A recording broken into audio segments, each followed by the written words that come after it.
మహబూబాబాద్ జిల్లా ఆసుపత్రిలో ఎమ్మెల్యే మురళీ నాయక్ ఆకస్మిక తనిఖీలు నిర్వహించారు. ఆసుపత్రిలోని పలు వార్డులు సందర్శించి రోగులతో మాట్లాడి సేవల గురించి అడిగి తెలుసుకున్నారు. వైద్యుల పనితీరుపై అసంతృప్తి వ్యక్తం చేసిన ఆయన పేషెంట్ల నుంచి ఫిర్యాదులు వస్తున్నాయన్నారు. వీధుల్లో మార్పు లేకుంటే కఠిన చర్యలు తప్పవని హెచ్చరించారు. మహబూబాబాద్ జిల్లా అయ్యంగారిపల్లికి చెందిన రైతు బొల్లు శివకృష్ణ గత 15 రోజులుగా యూరియా కోసం కార్యాలయాల చుట్టూ తిరుగుతున్నాడు. తన పుట్టినరోజున కూడా క్యూలో గంటల తరబడి కష్టపడ్డా యూరియా దొరకలేదని వాపోయాడు. ఈ విషయాన్ని గమనించిన అతని స్నేహితుడు మలిశెట్టి శోభన్ జన్మదిన సందర్భంగా కేక్తో పాటు యూరియా బస్తాను గిఫ్ట్గా అందించి ఆశ్చర్యపరిచారు. యూరియా బస్తా పొందిన శివకృష్ణ తన పొలంలో దాన్ని వాడుతూ సంతోషం వ్యక్తం చేశారు. ములుగు జిల్లా కేంద్రంలోని కలెక్టరేట్ కార్యాలయం ఎదుట అంగన్వాడీ టీచర్లు, హెల్పర్లు భారీ వర్షంలోనూ నిరసన చేపట్టారు. సిఐటియు ఆధ్వర్యంలో జరిగిన ఈ ధర్నాలో పీఎం శ్రీ విద్యాబోధనను అంగన్వాడీ కేంద్రాల్లోనే నిర్వహించాలన్నారు. అలాగే ఫేస్ క్యాప్చర్ విధానాన్ని రద్దు చేయాలని డిమాండ్ చేశారు. ధర్నాను కలెక్టర్ ఆఫీస్ ఎదుట కొనసాగిస్తూ తమ సమస్యలను అధికారుల దృష్టికి తీసుకొచ్చామన్నారు. వికారాబాద్ జిల్లా పరిగి మండలంలో ఉన్న లక్నాపూర్ ప్రాజెక్టుకు పెను ప్రమాదం పొంది ఉంది. ఇటీవల కురుస్తున్న భారీ వర్షాల కారణంగా ప్రాజెక్టు కట్ట కుడివైపున 3 చోట్ల కృంగిపోయినట్లు గుర్తించబడింది. అంతేకాకుండా 2 చెక్ డ్యాములు కూడా కొట్టుకుపోయాయి. ఈ పరిణామం వల్ల లక్నాపూర్, పెద్ద మోన, చిన్న మోనిన్, కలాన్, రాజాపూర్ గ్రామాలకు ముంపు ఏర్పడింది. విషయం తెలిసిన అధికారులు స్పందించట్లేదని గ్రామస్తులు ఆవేదన వ్యక్తం చేస్తున్నారు. కర్నూలు జిల్లా ఎమిగనూరులోని మున్సిపల్ చైర్మన్ డాక్టర్ రఘునాథ్ అధ్యక్షతన జరిగిన అత్యవసర సమావేశం రసాబసాగా సాగింది. Municipal vice chairman Sasikala, commissioner Gangireddy, కౌన్సిలర్లు నజీర్ అహ్మద్, శివ, దయాసాగర్, స్వాతి, కాసిం బేగ్, రామ్దాస్ గౌడ్ తదితరులు హాజరయ్యారు. వర్షాల వల్ల పలు కాలనీల్లో నీరు నిల్వ ఉండడంతో నివాసితులు ఇబ్బందులు ఎదుర్కొంటున్నారని నేతలు తెలిపారు. సమస్యల పరిష్కారానికి చర్యలు తీసుకుంటామని కమిషనర్ గంగిరెడ్డి హామీ ఇచ్చారు. చిత్తూరు జిల్లాలో 11 కొత్త బార్ల మంజూరుకు రాష్ట్ర ప్రభుత్వం నోటిఫికేషన్ విడుదల చేసినట్లు excise deputy commissioner Vijay Shekar తెలిపారు.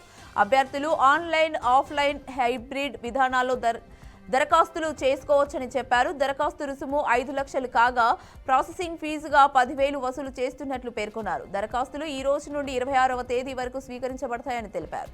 దరఖాస్తుదారు 6 పద్ధతుల్లో ఫీజు చెల్లించవచ్చునని వివరించారు.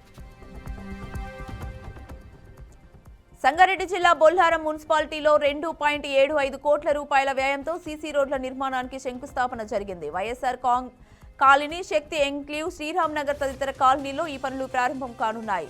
బొల్లారాన్ని అన్ని రంగాల్లో అభివృద్ధి చేసినప్పటికీ మరిన్ని మౌలిక వసతుల కోసం ప్రణాళికాబద్ధంగా నిధులు కేటాయిస్తున్నామని ఎమ్మెల్యే గూడెం మహిపాల్ రెడ్డి తెలిపారు. ములుగు జిల్లా తాడ్వాయి, ఏటూరు నాగారం, మంగపేట, కన్నాయిగూడెం మండలాల్లో భారీ వర్షాలు కురుస్తున్నాయి. వర్షపు నీరు ఇళ్లలోకి ప్రవేశించి ప్రజలు తీవ్ర ఇబ్బందులు పడుతున్నారు. పంట పొలాల్లోకి నీరు చేరి వరి నాట్లు మునిగిపోయాయి. వ్యవసాయ మోటార్లు నీట మునిగిన కారణంగా రైతులకు తీవ్ర నష్టం వాటిల్లింది.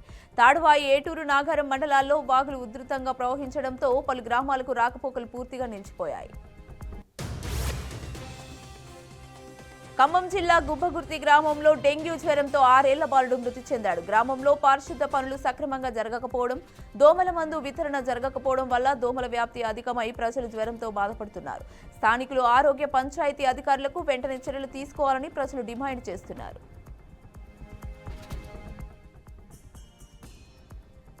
కర్నూలు జిల్లా కోసిగి కేంద్రంలో ఉన్న శ్రీ కోసిగయ్య స్వామి కాంప్లెక్స్ ముందు సీసీ రోడ్డు, డ్రైనేజ్ లేక బురదమయంగా మారింది.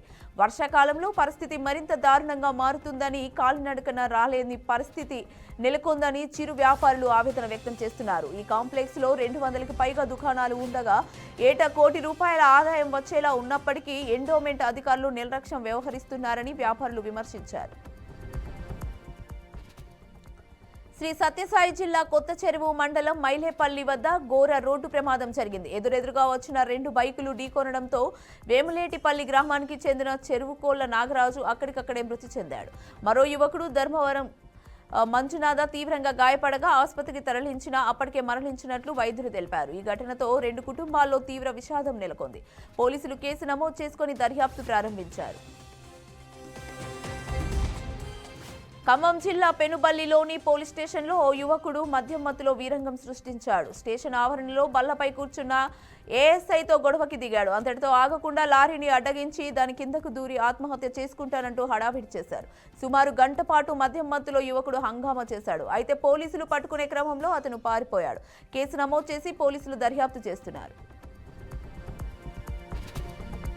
వరంగల్ జిల్లాలో దారుణం చోటు చేసుకుంది. అక్రమ సంబంధానికి అడ్డొస్తున్నాడని భర్తను చంపేందుకు భార్య స్కెచ్ వేసింది. 3 లక్షల సుపారీ ఇచ్చి భర్త రాజు మర్డర్కు ప్రియునితో కలిసి భార్య గంగరబోయిన పద్మ ప్లాన్ చేసింది. ఈ నెల 14న ప్రియుడు మరో 3 కలిసి రాజుపై హత్యాయత్నం చేశారు. పోతన నగర్ డంప్ యార్డ్ వద్దకు తీసుకెళ్లి గొంతు నులిమారు. చనిపోయాడనుకోని ప్రియుడు సందీప్ మరో 3 అక్కడి నుంచి వెళ్లిపోయారు. ఇంట్లోని 9 లక్షల నగదు తీసుకొని పద్మ ప్రియునితో పరారైంది.